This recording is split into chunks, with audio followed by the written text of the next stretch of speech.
So today we will start the basic structure of x86 assembly language, that is how we practically code in this language, right?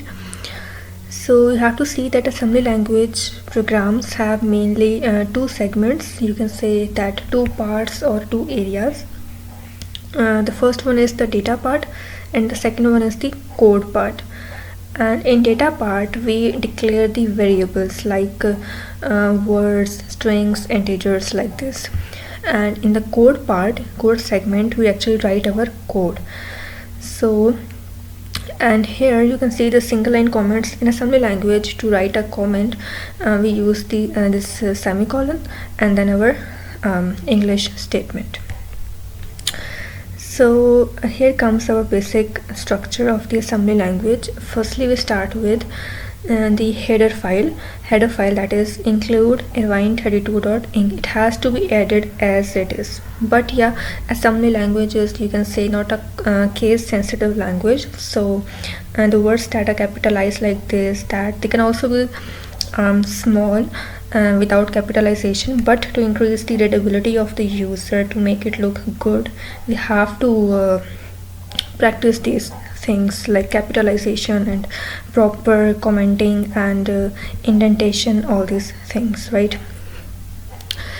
So after this header file we have to write as it is, like dot data. This is the data segment, this is the code segment, and in data segment we declare the variables and write our data. But if we don't have to declare any variables or use any variables in our further code, then we can leave this place blank.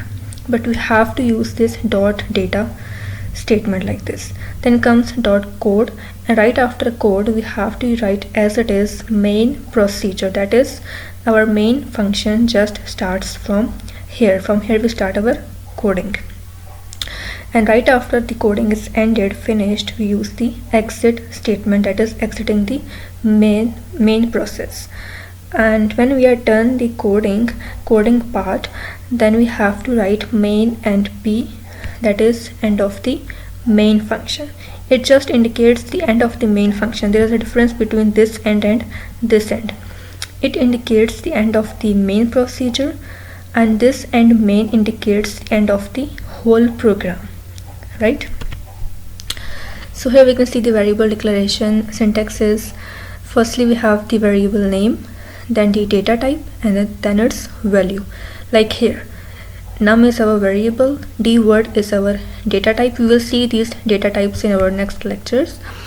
So you have to just consider that dword is our data type and 7 is the value of this num. But we have to be careful that we don't have to use the assignment sign, like equal to sign over here. So above, num is a variable of type dword. Dword has a length of 32-bit and 7 is the value of this num. But if we don't want to give any value to this num, then we can initialize it with question mark. Okay, so after this structure and variable declaration, we can actually start our practice, like for adding two numbers in the assembly language. Here again you can see, firstly header file, then dot data. Because I am not going to use any variables, so we can leave this place blank. So I have used the single line comment that we are not using any variable. Dot code, main procedure starts from here, and here you can see I am moving the value 6 into the EAX register. I have discussed about these registers and mnemonics, move, etc. in the very last lecture. You can see from there. So the 6 is going to be stored in the EAX register. This is, you have to take care of that which value is going into stored in this position or at this position, because in this instruction this 6 is our source index and this EAX is our destination index. Means that EAX is the place where the result is going to be stored. So it copies 6 into the EAX register. Next we have the instruction add EAX, 10. It means whatever is the value in EAX, that is 6 will be added with 10 and the result will be stored in the destination index, that is EAX. Now because we have stored the value 10 in the EX register, so we also have to display on the screen on the console. So for that purpose we use call write int. It prints the value of the EX register on the console.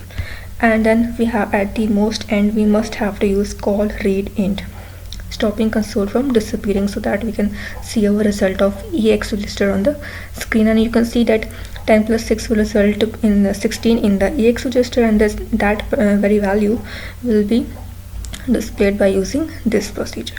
And now we have to exit our program like this: exit main end procedure and end main. So that's how we add two numbers in assembly language. Now what about multiplying two numbers in assembly language? Here again, header file .data segment, but this time I'm using a variable. So for this is my variable, this is the type, and 40 is its value. Code main procedure, and here comes our code. Here you can see I'm moving 12 into the AX, that is 12 is stored in EAX, and whatever is the value in EX, that is 12, will be multiplied by this B.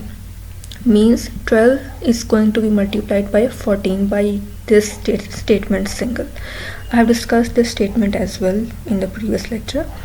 A value of B is multiplied with the value of EX, and result is also stored in EAX register. This is, you have to remember that the result of mul instruction is stored in EAX register. So in order to display that value on the console, we have to use call write int.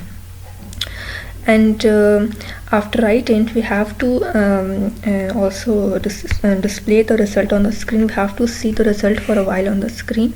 So for that purpose we use call read int, then exit main end procedure, end main. So we have seen that what's the basic structure of the assembly language, how we add numbers, how we multiply numbers, the use of variables and some registers in assembly language. So now you are able to solve these two questions. That is, this first equation has to be solved only using EAX register, and you can also use multiple variables like A variable for this, B for this, C for this, and like this. Okay, but in the next question you have to solve this equation without using any variable. That is, only you can use registers, like you can move this 4 into EX, this 5 into EBX. So this question basically about using of about intelligent use of the registers. And that's it for today. Thank you.